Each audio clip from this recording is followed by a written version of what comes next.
کہ خون کے متعلق کیا حکم ہے. خون کی 4 قسموں کا ذکر ہے، 4 طرح کے خون کا ذکر ہے.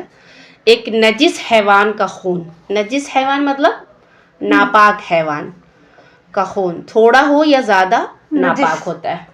ناپاک حیوان کا خون ناپاک ہوتا ہے، جیسے کتا ہے، خنزیر وغیرہ، خواہ یہ اس کے زندہ ہوتے ہوئے نکلے یا مردہ. تو خون کی پہلے قسم جو تھی، پھر سے بتاتی ہوں، ناپاک حیوان کا خون تھوڑا ہو یا زیادہ ناپاک ہوتا ہے، جیسے کتا، خنزیر وغیرہ، خواہ اس سے زندہ ہوتے ہوئے نکلے یا مرنے کے بعد نکلے. دوسری قسم اس جانور کا خون جو اپنی زندگی میں پاک اور مرنے کے بعد نجس سمجھا جاتا ہو. زندگی میں پاک اور مرنے کے بعد نجس سمجھا جاتا ہو تو اس کا خون اس کی زندگی میں بھی نجس ہوتا ہے.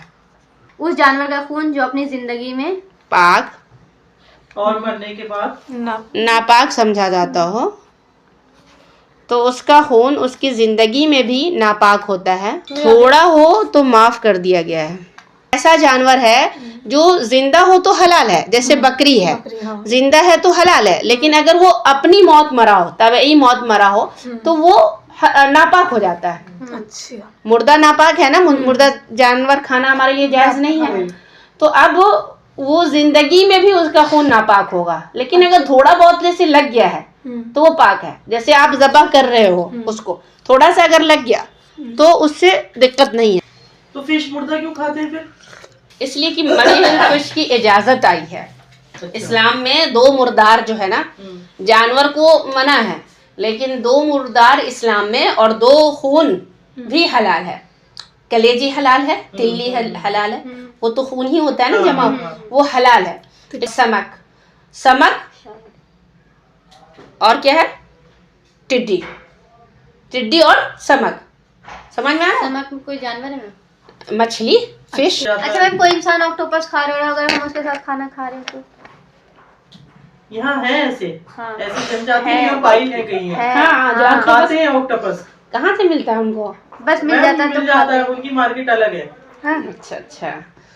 تو ان کے ساتھ ہم کھانا کھا سکتے ہیں، یہ تم جائز اپنا ہے؟ نارمل کھانا کھا لو، ان کا کھانا نہیں میم، مطلب جیسے وہ اگر اگر میرا کھانا شیئر کر رہی ہے تو ہم دے سکتے ہیں. ہاں، تم ان کا کھانا، ایسا کھانا جیسے سبزی وبزی ہے، صاف ستھرے اگر رہ رہے تو وہ بھی کھا سکتے ہو، کوئی دقت نہیں. مشرکہ کا بننے کا برتن تو سیم ہے، لیکن میم نہیں تو دھل کر بناتے ہیں نا. مشرکہ کے برتن میں نبی صلی اللہ علیہ وسلم نے پانی پیا ہے، ٹھیک ہے، سمجھ میں آ رہا ہے؟ مشکیزہ میں پانی پیا، یعنی گیلے برتن میں پیا ہے. اس کا مطلب ہے کہ پانی وانی بھی پی سکتے ہیں، ٹھیک ہے، گوشت نہیں کھا سکتے ہیں.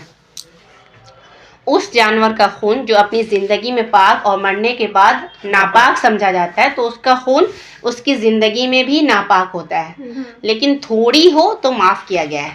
جیسے بکری جو زندگی میں حلال اور پاک ہوتی ہے، مرنے سے ناپاک اور حرام ہو جاتی ہے. مرنے سے مراد کیا ہے؟ طبعی موت مرا ہو. مرنے سے مراد یہ نہیں کہ حلال کیا گیا ہو، ہے نا. مرنے کے بعد اس کی نجاست کی دلیل کیا ہے؟ قرآن کی آیت ہے، قُلْ لَا أَجِدُ فِي مَا أُوحِيَ إِلَيَّ مُحَرَّمًا عَلَى طَاعِمٍ يَطْعَمُهُ إِلَّا أَن يَكُونَ مَيْتَةً أَوْ دَمًا مَّسْفُوحًا أَوْ لَحْمَ خِنزِيرٍ فَإِنَّهُ رِجْسٌ. کہہ دیجئے کہ جو احکام میری طرف وحی کیے گئے ہیں، میں ان میں کوئی چیز حرام نہیں پایا کسی کھانے والے کے لیے جو اس کو کھائے، مگر یہ کہ وہ مردار ہو، یا بہتا ہوا خون ہو، یا خنزیر کا گوشت ہو، کیونکہ یہ بالکل ناپاک. کبوتر کا کیا کبوتر کا؟ کبوتر پاک ہے. کبوتر پاک ہے. دیکھو، کبوتر بھی مرنے کے بعد جو ہے، جب مر جاتا ہے تو وہ مردہ ہو جائے گا نا، تو حرام ہو جائے گا. تو یہ سیم جو ہے نا ہر جگہ لاگو ہوگا. اسلام میں نا ایک رول بنا دیا جاتا ہے، وہ ہر جگہ پہ، وہ رول جو ہے نا ہر جگہ لاگو ہوتا ہے، ٹھیک ہے. تو ایک بات یہاں پہ کہہ دی گئی کہ جو زندگی میں حلال لیکن مرنے کے بعد حرام ہو، تو اگر تو زندگی میں بھی اس کا خون کیا ہوگا؟ ناپاک ہوگا. لیکن یہاں پر وہ چیز سوچ دھیان رکھے. اب جیسے کبوتر کی بات ہوئی، اگر ذبح کر رہے تھوڑی بہت چھینٹیں پڑ گئی تو اس سے اثر نہیں ہوگا، ٹھیک ہے. قربانی میں جو خصی وغیرہ اس کے اگر بلڈ جو کسائی لوگ ہوتے کاٹتے ہیں تو ان میں جو ان کے اوپر جو بلڈ لگتے ہیں وہ سارے ناپاک ہیں. وہ لوگ کو زیادہ لگتے ہیں بہت. اب جیسے جو حلال کر رہے ہیں ان کو تھوڑا بہت لگ گیا تو وہ دھل کر اپنا نماز پڑھ سکتے ہیں. اگر وضو کیے ہوئے ہیں تو نماز پڑھ سکتے ہیں, ان کو وضو کرنے کی ضرورت نہیں ہے. تیسرا پوائنٹ ہے وہ حیوان جو زندگی اور موت دونوں حالت میں پاک ہے تو اس کا خون پاک ہوتا ہے. جیسے عام علماء کے نزدیک آدمی کا خون زندگی اور موت کے بعد ہر حال میں پاک ہوتا ہے, لیکن جمہور نے یعنی زیادہ تر لوگوں نے خون کو نجس کہا ہے, ناپاک ہوتا ہے, لیکن اگر تھوڑی ہو تو معاف ہے. لیکن یہاں پر ایک چیز یاد رکھو کہ بہت زیادہ خون, جیسے زندگی میں بہت خون میں بھی صحابہ کرام نے نمازیں پڑھی ہیں, بہتے ہوئے خون میں. کیسے؟ ان کے اوپر تیر تھا اور وہ نماز پڑھ رہے تھے, اور تیر کسی نے چلایا تو نماز پڑھ رہے تھے, تو اس کا مطلب ہے کہ خون تو بہہ رہا ہوگا. اسی طرح سے مجھے اس صحابی کا نام نہیں یاد ہے, غالباً علی رضی اللہ عنہ, جو کون سے صحابی تھے جو چوکیداری کر رہے تھے, تو انہوں نے کہا کہ میرا تیر اس وقت نکالنا جب میں نماز پڑھ رہا ہوں تاکہ مجھے احساس کم ہو, درد کم ہو, کیونکہ وہ بالکل منہمک ہو کے مشغول ہو کے نماز پڑھتے تھے. تو جب انہوں نے نماز پڑھنی اسٹارٹ کی تب دوسرے صحابی نے ان کا تیر نکالا, تو ضروری سی بات ہے تیر نکالا ہوگا تو اس سے خون نکلا ہوگا, سمجھ رہے؟ اور میرے خیال سے خون کم نہیں نکلتا اس وقت میں, زیادہ ہی نکلتا ہے. تو یہ ساری چیزیں بھی ذہن میں رکھنی ہے. تو میں ایسا اگر جیسے کہ کٹ گیا ہمارے, ٹھیک ہے, اب بلیڈنگ ہو رہی تو وضو کر کے نماز پڑھ سکتے. اگر زیادہ لگ گیا جیسے آپ کے باڈی میں ہے نا, جیسے تھوڑا بہت چھیٹا ہے اس میں بھی آپ نے اگر نماز پڑھ لی تو دقت نہیں ہے, لیکن زیادہ اگر لگ گیا تو آپ اس کو دھل لیں, اس کو صاف کر لیں. جیسے کوئی پہلے سے زخم ہے, اگر کوئی پہلے سے زخم ہے ہمیں لگا ہوا ہے, کٹا ہوا ہے, پہلے سے کوئی زخم بنا ہوا ہے, ہم نے وضو کے بعد اگر ہمیں بلیڈنگ اسٹارٹ ہو جائے تو کوئی دقت نہیں پڑھ ہے. سکتے ہیں. مطلب یہ کہہ رہی ہے کہ وضو کرنے کے بعد نہیں باڈی میں کسی پارٹ میں پہلے سے کوئی انجری ہے, پہلے سے کوئی زخم ہے, اور وہ اگر پھر اس سے بلیڈنگ ہونے لگے, وضو کرنے کے بعد بلیڈنگ ہونے لگے, تو وہی چیز ہے نا, کوئی دقت نہیں ہے. اگر پٹی وٹی کر کے صفائی کر لے اس چیز کو, صرف ہے نا وہ کر لے. وہ آگے آ رہا ہے. چوتھا پوائنٹ ہے آدمی کی شرمگاہ سے نکلنے والا خون ناپاک ہوتا ہے.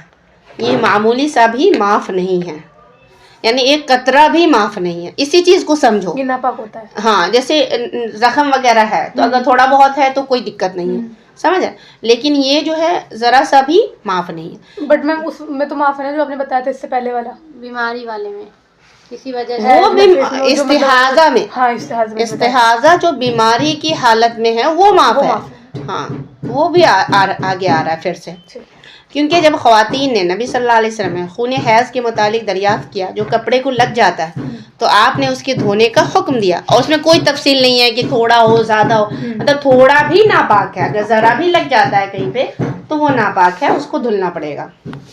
اگر جسم انسان سے یعنی شرمگاہ کے علاوہ خون نکلے تو اس سے وضو نہیں ٹوٹتا ہے, ٹھیک ہے, خواہ تھوڑا ہو یا زیادہ. مثلا نکسیر یا زخم کا خون, قے ہے, خون ہے, یعنی وضو کی حالت میں اگر قے کر لیا کسی نے, کیا الٹی, ارے وومیٹ, ہاں, اسی طرح سے خون نکلا وضو کی حالت میں, زخموں سے پیپ یا پانی وغیرہ, تو اس سے وضو نہیں ٹوٹتا ہے. تو صحیح یہی ہے.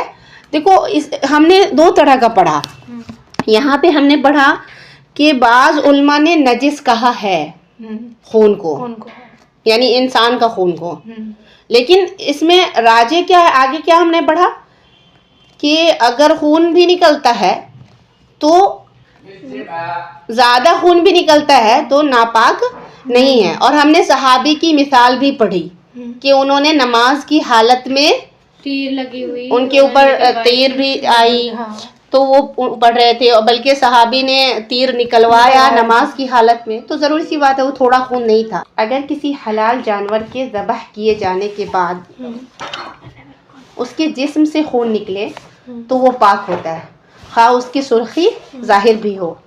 مثلا کسی نے بکری ذبح کی تو اس کی جان نکلنے کے بعد اس کا چمڑا اتارتے ہوئے اگر اس کا خون لگ گیا تو یہ تھوڑا ہو یا زیادہ کوئی مضر نہیں ہے, یعنی یہ نہیں پاک ہے. یعنی اگر کسی نے وضو کر رکھا ہے اور جانور ذبح کیا, اور اس کا خون لگ گیا ہے نا, تو تھوڑا ہے یا زیادہ وہ ناپاک نہیں ہے, یعنی انسان کا وضو نہیں ٹوٹے گا. ٹھیک ہے, یہ ہے کہ بہت زیادہ ہے تو انسان کپڑا چینج کر لے یا اس کو دھل لے. ٹھیک ہے.